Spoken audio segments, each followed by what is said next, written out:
A bag is like a box. This is what your bag really looks like. It's something that allows you to be able to keep things inside. This is the major concept of a bag, something that creates a space on the inside for you to keep things, and then you can lock it up. This is the front.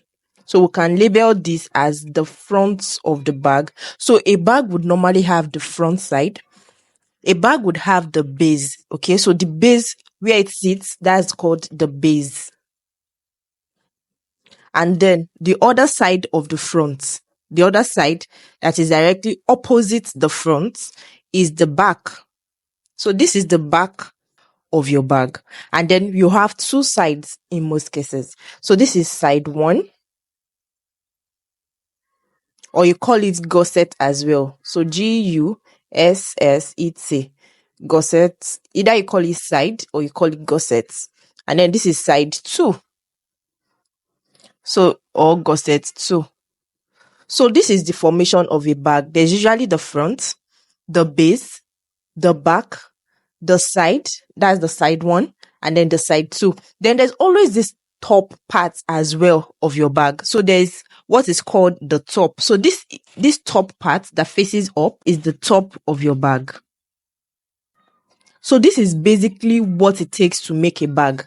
The front, the base, the back, the top, and then the two sides, the two gussets. That's what it takes to form a bag. So whenever you want to make your bag, you are considering what is the front going to look like? What is the base of the bag going to look like? What is the back like? What are the sides like? And then what is the top like? So when you see a bag online, these are the things that you want to consider. You look at the bag very well. How did they make the front? How did they make the base? How did they make the gussets? How did they make the top?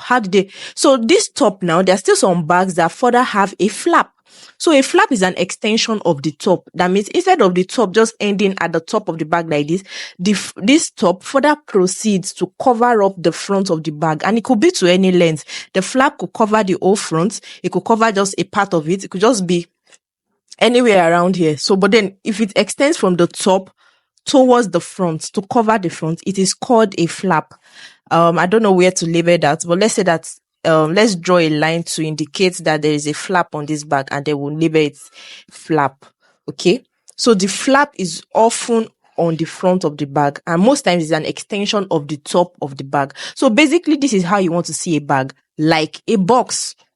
So this is a bag. Okay, so you have the front, you have the base, you have the back of the bag, and then you have the two sides of the bag, and then the top. So you can say that a part of the top of this bag is exposed, but this part serves as the top of the bag. Okay, and then this is the flap of the bag. So your flap could come in variations.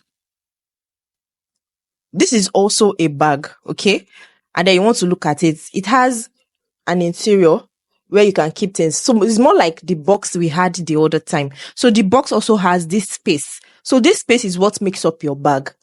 And then what do you have? Before I close it up, you have the front, the base, the back of the bag.